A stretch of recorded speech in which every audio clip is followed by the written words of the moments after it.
banyak lainnya tidak akan. Nah, variasi berikutnya itu menetapkan sendiri loops antara perantara dan sistem target menggunakan layanan jaringan diagnosis seperti echo atau jargon. Ini ada attacker, ada intermediary, ada target. Ada amplification attack juga berbeda dalam menghasilkan intermediaries multiple respon paket untuk setiap paket yang terkirim. Amplification attack possibilities memanfaatkan layanan ditangani oleh sejumlah besar host pada jaringan menengah. Sebuah banjir ping menggunakan paket permintaan echo ICMP, misal Smooth DOS Program, kemudian menggunakan layanan yang sesuai UDP, contoh Vanguard Program, where TCP layanan tidak dapat digunakan. Smooth DOS Program itu terdiri dari dua komponen utama, yaitu kirim short permintaan echo ICMP paket dari lokasi yang sudah dijangkau, kemudian paket diarahkan ke alamat IP broadcast. Kemudian jika perantara tidak menyaring lalu lintas siaran, banyak mesin-mesin di jaringan akan menerima dan merespon paket-paket palsu.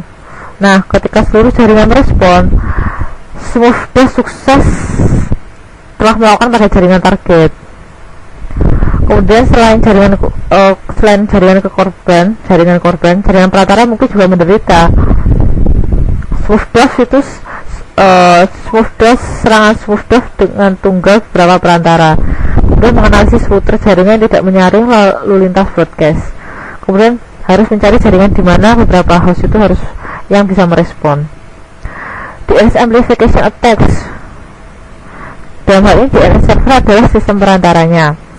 Kemudian memanfaatkan perilaku DNS itu untuk mengubah permintaan kecil untuk merespon yang jauh lebih besar. Misal permintaan 60 kilobyte kemudian menjadi 512 sampai 4000 respon byte. Kemudian mengirim permintaan DNS dengan alamat sumber palsu menjadi target ke server yang dipilih. Penyerang mengirimkan permintaan ke server yang menargetkan banjir juga, sedang aliran paket dari penyerang sudah cukup. Sasaran kewalahan respon diperkuat dari kita masuk yang lain. Ada teardrop ini serangan DOS yang mempengaruhi Windows 3.1, 95 dan mesin anti-Linux versi sebelumnya. Teardrop ini adalah program yang mengirim fragmen IP untuk mesin yang terhubung ke internet atau jaringan. Teardrop mengeksploitasi book IP fragmen tumpang tindih. Book menyebabkan TCP atau fragmentasi kode perakitan ulang IP untuk benar menangani fragmen IP yang tumpang tindih. Sebuah data berkapasitas 4000 byte dikirim sebagai yang sah itu 1 sampai 1500 byte, 1501 sampai 3000 berulang-ulang. Kalau itu tumpang tindih seperti itulah. Serangan ini belum terbukti menyebabkan kerusakan yang signifikan pada sistem. Namun masalah utama dengan hal ini adalah hilangnya data. Cyberslam ini serangan DDoS dalam gaya yang berbeda.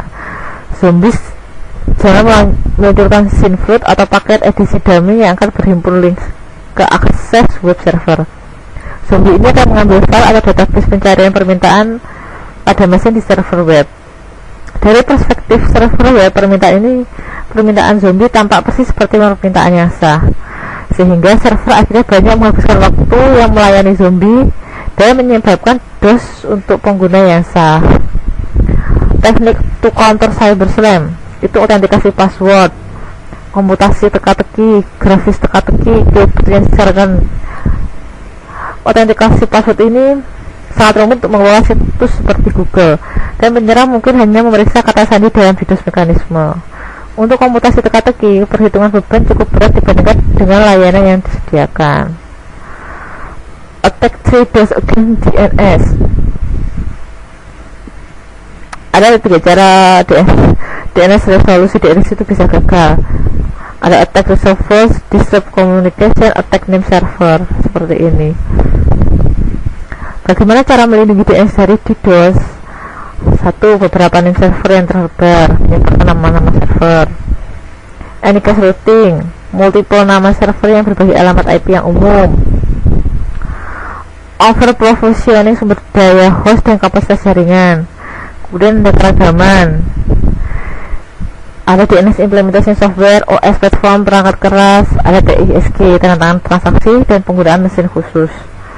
Kemudian mendeteksi serangan DOS. Teknik-tekniknya detektor bertujuan untuk mendeteksi dan membedakan lalu lintas paket berbahaya dari lalu lintas paket yang sah. Menggunakan flash cloud, volume lalu lintas yang tinggi juga mungkin disengaja dan sah. Misal yang dipublikasikan di website tidak terduga, banyak ditunggu acaranya, misal ada olimpiade, ada sepak bola. Kemudian tidak ada mekanisme internet bawaan untuk melakukan diskriminasi lalu lintas berbahaya. Setelah terdeteksi, serangan kerentanan mudah ditangani. Jika kerentanan serangan volume sangat tinggi sehingga bisa bermanifestasi sebagai serangan banjir dan sangat sulit untuk ditangani. Vulnerabilitas attack detection teknik deteksi dapat diinstal secara lokal ataupun jarak jauh. Kalau untuk lokal, itu detektor ditempatkan pada sumber daya korban potensial yang berpotensi atau pada router atau firewall dalam korban subnetworknya itu. Kalau untuk remote jarak jauh, untuk mendeteksi penyebaran serangan. Nah, menyerang didefinisikan oleh metode deteksi, yaitu sebuah penyimpangan abnormal dan terlihat dari beberapa statistik beban kerja jaringan di monitor lalu lintas. Pilihan yang tepat statistik adalah krusial.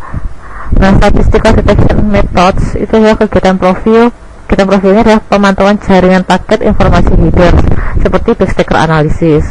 Kemudian ada sequential perubahan deteksi titik, contohnya adalah G-square atau entropy detector. Kemudian ada analisis without, yaitu custom dan wavelet pendekatan. Ada backscatter, ini bisa dilihat di sini. Umumnya alamat sumber yang dipilih secara acak untuk serangan berbasis spoofing float. Korban yang tidak diminta tanggapannya adalah EQ atau mungkin disebutkan di ruang. Analisa backstacker digunakan untuk mengukur prevalensi serangan DOS dan mengidentifikasi jenis serangan. Asumsinya alamat keseragaman, variabel pengiriman, salah satu respon yang dihasilkan untuk setiap paket yang dalam serangan. Kemudian ada backstacker, hipotesisnya itu adalah paket yang tidak diminta diamati oleh monitor mewakili backscatter. Ini quantification using backstacker. Probability-nya dari sebuah host yang diberikan menerima paling tidak satu respon yang tidak diminta dari korban selama serangan M paket dengan rumus seperti itu. Kemudian untuk rumus berikutnya, probability host N menerima setidaknya satu respon yang tidak diminta dari korban selama serangan M paket. Diharapkan crash paket backscatter diberikan serangan paket M pada sebuah host dan rumus sebelahnya. Dan untuk selanjutnya diharapkan paket backscatter diberikan serangan paket M pada host N, rumus ada di sebelahnya. Kemudian ada average arrival rate respon yang tidak diminta. R adalah rata-rata ukuran antar kedatangan backscatter. Tingkat R adalah tingkat serangan diekstrapolasi di PPS. Nah, jenis mesin yang terkena serangan. Ini untuk top level domain. Yang warna ungu adalah minggu pertama, yang merah adalah minggu 2, dan yang hijau adalah minggu 3. Untuk unknown sangat tinggi sekali. Untuk net yang paling rendah adalah .uk untuk top level domainnya.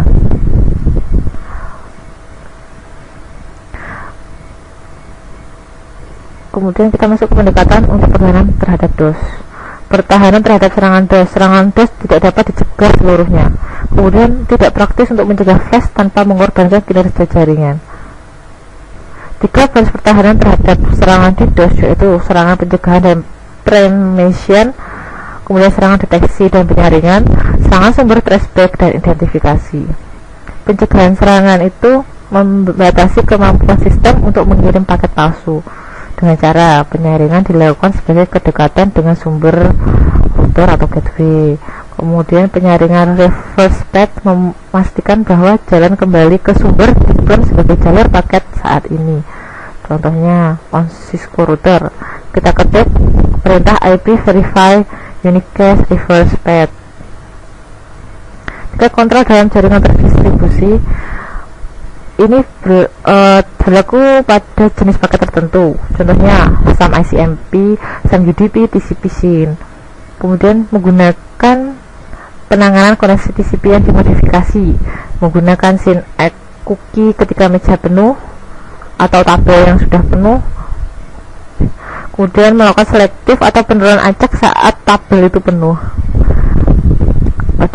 Ada juga menggunakan block IP broadcast, memblok layanan yang mencurigakan atau kombinasi, mengelola serangan aplikasi dengan puzzle untuk membedakan permintaan manusia yang sah atau permintaan user yang sah. Bisa juga melakukan sistem praktek yang baik untuk keamanan umum. Kemudian menggunakan mirror and replicated server ketika kinerja tinggi dan reliabilitas yang diperlukan. Nah, menanggapi serangan DOS itu, kita memerlukan rencana insiden respon yang baik. Ya, harus berhubungan dengan ISP. Kemudian membutuhkan untuk melakukan penjaringan lalu lintas. Kemudian kita harus melakukan rincian proses respon itu sendiri. Kemudian kita harus mempunyai standar anti-spoofing, rate limiting, directed broadcast limiting, filters. Idealnya memiliki monitor jaringan dan IDS. Hal ini dilakukan untuk mendeteksi dan memberitahu pola lalu lintas yang normal. Kemudian mengidentifikasi jenis serangan, yaitu menangkap dan menganalisa paket, desain filter untuk memblokir lalu lintas serangan, kemudian mengidentifikasi dan memperbaiki kerusakan dalam sistem aplikasi, memiliki ISP jejak aliran paket kembali ke sumber, yaitu mungkin sulit untuk dilakukan dan memakan waktu yang lama. Hal ini diperlukan jika tindakan hukum yang diinginkan. Kemudian untuk menanggapi serangannya itu harus melaksanakan rencana kontingensi dan memperbaharui rencana penanganan insiden. Dari seluruh paparan tadi kita bisa berkesimpulan DDoS attack adalah genuine threat untuk para pengguna internet. Tingkat kerugian yang berhubungan dengan motivasi sebagai upaya pelindungan dari defender, yaitu attacker bisa mengambil keuntungan dari ketidaktahuan korban yang sudah terkena DDoS attack. Kemudian tindakan defensif tidak selalu bekerja, baik itu dari ancaman maupun metode defensif yang statis. Prognosis untuk DDoS itu pertama, peningkatan ukuran, peningkatan kecanggihan, peningkatan serangan DDoS semantik, infrastruktur serangan. DDoS itu adalah ancaman yang signifikan untuk pertumbuhan masa depan dan stabilitas internet. Terima kasih.